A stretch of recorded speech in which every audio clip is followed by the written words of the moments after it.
I think we're going to see a lot of overlap in the work that we're going to present on. We're going to talk about the repair project, and specifically our Envisioning Racism and Repair oral history aspect of the repair project. I'm going to share my screen. We're going to start off with giving you a bit of an overview, a quick and dirty overview of the overall repair project, and then get into detail as quickly as we can about our oral history project. So the repair project, very simply, is based on one simple question: how do we repair the harms caused by centuries of neglect, exploitation, and abuse in clinical encounters, and by biomedical systems of knowledge that have justified this mistreatment of people of color by propagating and upholding theories of race, racial difference, and racial inferiority. Here at KU, it is a theoretical framework for coordinating and syncretizing our institutional trainings, community collaboration, and anti-racism curriculum throughout the university. It began at the University of California, San Francisco, and we have just added on to our small network, University of Johns Hopkins. Their medical center there is also adopting the repair framework. So we are now a repair national system of institutions. Here at KU, I want to make sure I give a shout out to all the different people. Dr. Peltzer and I are only sort of the tip of the iceberg in terms of all the people that help make repair possible here. And I wanted to give a shout out to them here, particularly given that this is being recorded, make sure those names are on the record. When we think about repair, we have based our repair here based off of 4 pillars. The very first and the foundation of that is history, understanding our history of how biomedicine perpetuates racism and reinforces theories of racial difference. Without ourselves coming to terms with that, and as well as teaching our learners that, all the other pillars are not possible.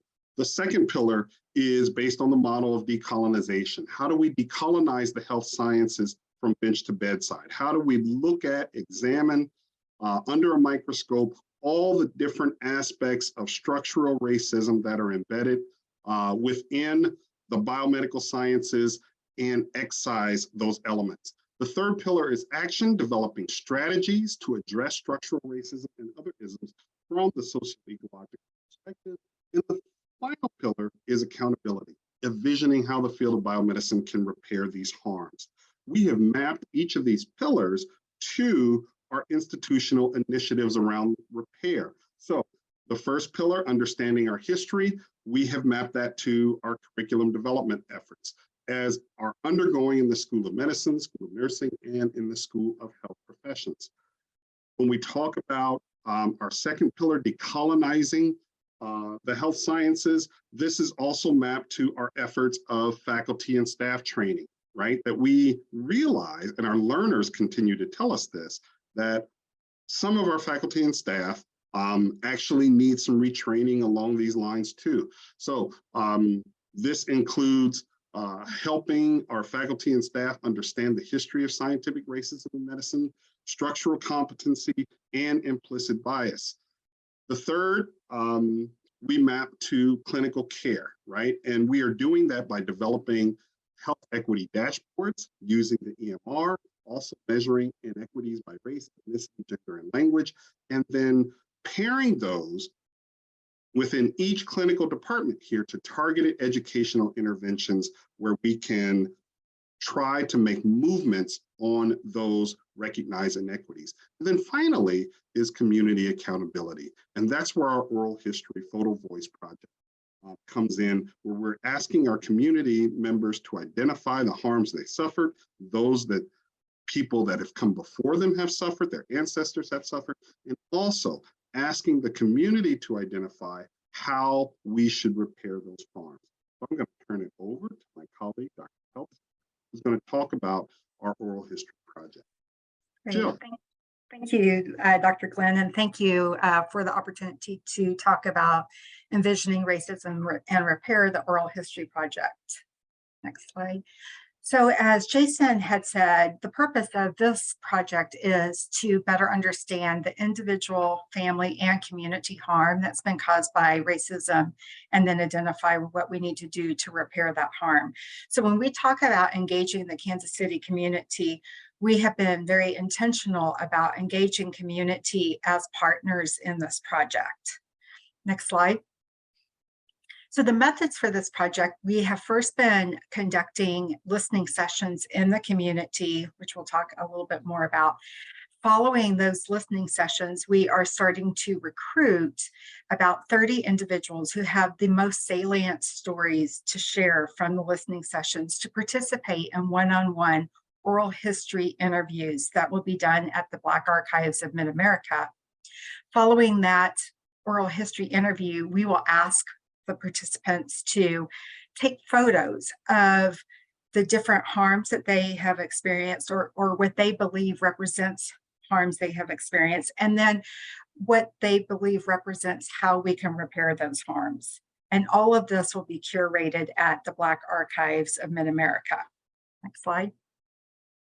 So I want to emphasize that we have an interdisciplinary team with community partners who are co-leading this initiative. They work with us on identifying opportunities for recruitment, where we should have our listening sessions. They will be working with us on the analysis and ensuring that the information we have heard from community members is accurate, that when we're doing the analysis and we're developing the themes, that we're taking those back to the community to have that validated.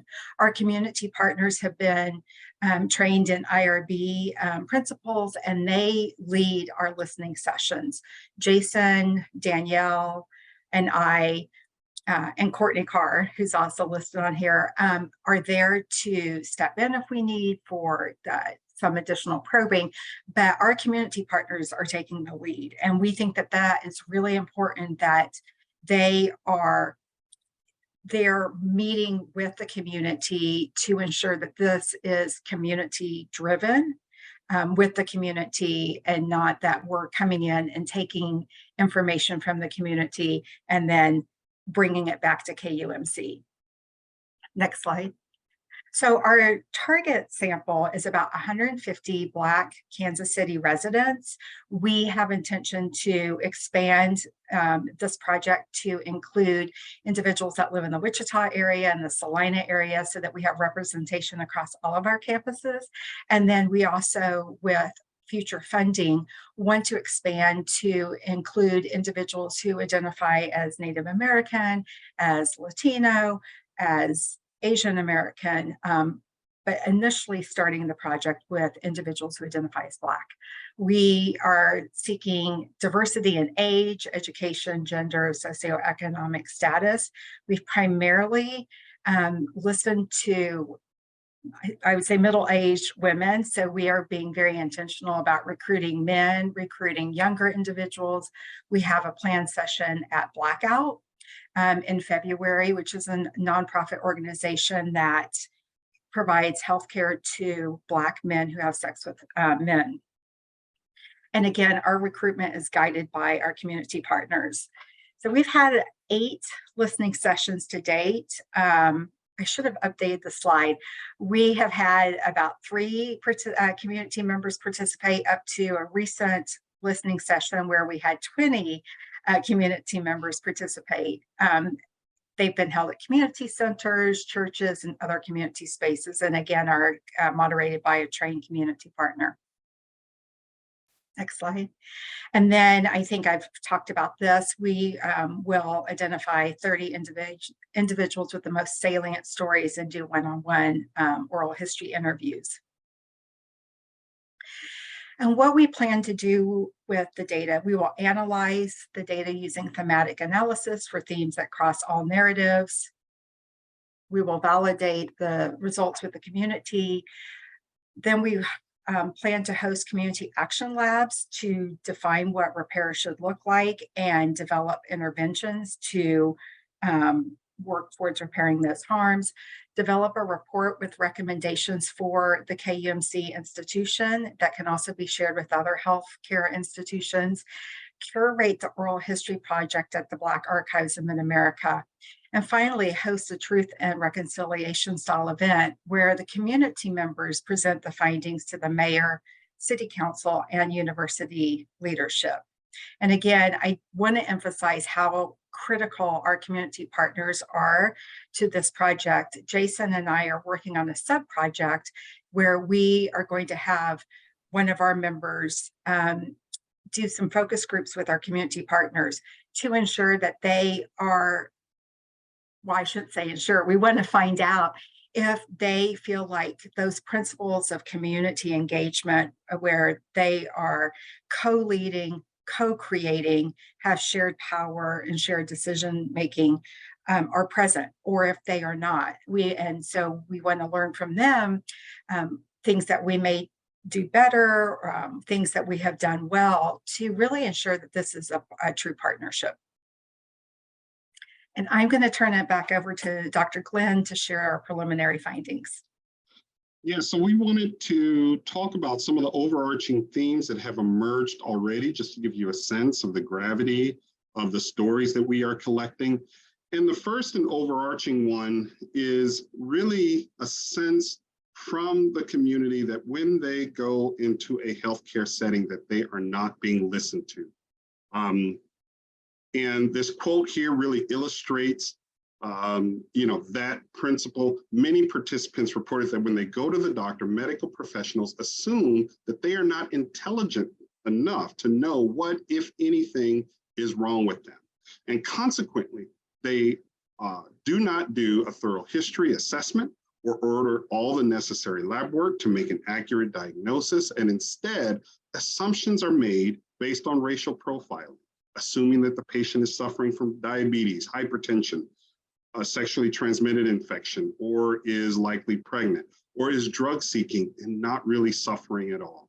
And then as a result, right, treatments or medications are prescribed or procedures are recommended based on these assumptions. And that is a continual source of frustration, of rage, and of harm caused by people in our communities. And this next quote, like, don't just treat my symptoms, care enough to find out what's wrong with me. This sense that so many people have reported that they do not feel that their lives are fully valued when they step into a healthcare encounter, right? Many participants reported that going to the doctor is a constant struggle to be seen and treated as if their life was important and as if it mattered, right? Participants report needing to pay special attention to how they dress, their speech, and their overall demeanor in order to be treated like someone worth saving.